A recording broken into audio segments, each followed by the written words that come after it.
ஒரு போலீஸ் அதிகாரிக்கு அவங்க கெரியர்லே ரொம்ப சவாலான ஒரு கேஸ் வருது. ஒரு கொலை வழக்கு. ஆனா இது சாதாரண கொலை இல்ல.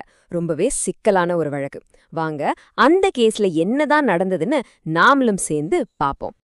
நீங்களே யோசிச்சு பாருங்க. ஒரு மிலிட்டரி பேஸ் எவ்ளோ பாதுகாப்பு இருக்கும். உள்ள போறதுக்கே 1000 ரூல்ஸ் இருக்கும் இல்லையா? அப்படிப்பட்ட ஒரு ஹை செக்யூரிட்டி இடத்துல ஒரு கொலை நடக்குது. எப்படி புலன் விசாரணை செய்வாங்க? கொலையாளி உள்ளதான் இருக்கானா இல்ல வெளியிருந்து யாராவது வந்துட்டு போயிட்டாங்களா? ஒரு துப்பும் கிடைக்காதே. எங்க இருந்து ஆரம்பிக்கிறதுனே தெரியாது இல்லையா? செம்ம சவாலான ஒரு சூழல். சரி, வாங்க முதல் பகுதிக்கு போலாம். ஒரு உயர் பாதுகாப்பு கொலை. இந்த குற்றம் நடந்த சூழலே ரொம்பவே வித்தியாசமானது. அதாவது குற்றம் நடந்தது ஒரு கொலை, அதுவும் ஆயுதத்தால. இடம் ராணுவத்தோட கட்டுப்பாட்டுல இருக்கிற ஒரு பகுதி. இதனாலேயே இந்த கேஸ் ரொம்ப பெரிய சவாலா மாறுது. யோசிச்சு பாருங்க, சாதாரணமா ஒரு இடத்துல கொலை நடந்தா தடயங்கள் அங்க இங்கன்னு செதறி கிடக்கும். ஆனா இங்க எல்லாமே ராணுவ கட்டுப்பாட்டுல இருக்கு. ஒவ்வொரு இன்ச்சும் கண்காணிக்கப்படுற ஒரு இடத்துல கொலையாளி ஒரு சின்ன தடயத்தை கூட விட்டு வைக்காம எப்படி தப்பிச்சிருக்க முடியும்? இதுதான் போலீஸ்க்கு முன்னாடி இருந்த முதல் பெரிய கேள்வி. பொதுவா இந்த மாதிரி ஒரு சிக்கலான கேஸ்னா மாசக்கணக்குல, சில சமயம் வருஷ கணக்குல கூட விசாரணை இழுக்கும். ஆனா இங்கதான் ஒரு பெரிய ட்விஸ்ட். நாள் குற்றம் கண்டுபிடிக்கப்படுது, 2வது நாள்லயே முக்கிய சந்தேக நபர் யாருன்னு தெரிஞ்சிடுது, 3வது நாள் மொத்த கேஸுமே சால்வ் ஆயிடுச்சு. நம்ப முடியுதா? வெறும் 3 நாள்ல எப்படி இந்த கேஸ முடிச்சாங்க? அதுதான் இங்க சுவாரஸ்யமே.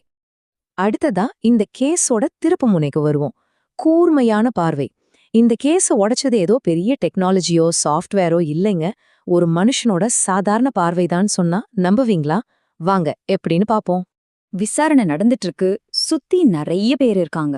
அந்த பரபரப்பான சூழல்ல இந்த கேஸ விசாரிக்கிற தலைமை அதிகாரிக்கு மட்டும் ஒரு விஷயம் உறுத்துது. ஒரு குறிப்பிட்ட நபரை அவங்க கவனிக்கிறாங்க.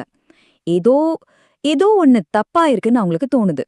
அங்கிருந்த மத்தவங்க எல்லாரும் பயத்துல பதட்டத்துல இருந்தப்போ அந்த ஒருத்தனோட நடத்தை மட்டும் ரொம்பவே வித்தியாசமா இருந்திருக்கு. அந்த அதிகாரியே சொல்ற மாதிரி அவனோட நடவடிக்கை மத்தவங்கள விட முற்றிலும் வித்தியாசமா இருந்தது.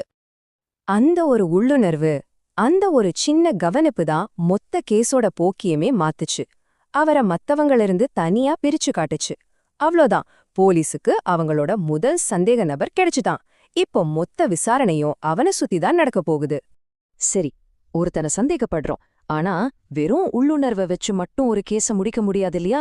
காங்க்ரீட்டான ஆதாரங்கள் வேணும். அடுத்து போலீஸ்க்கு கிடைச்ச தடயங்களை பத்தி பார்க்கலாம். சந்தேகப்பட்டது சரிதான்னு நிரூபிக்க ஆதாரம் தேட ஆரம்பிக்கிறாங்க. அப்போ அந்த கிரைம் சீன்ல போலீஸ்க்கு 3 சின்ன பொருட்கள் கிடைக்குது. பாக்குறதுக்கு ரொம்ப ரொம்ப சாதாரணமான பொருட்கள். ஆனா அதுக்குள்ளதான் இந்த கொலையோட மொத்த ரகசியமே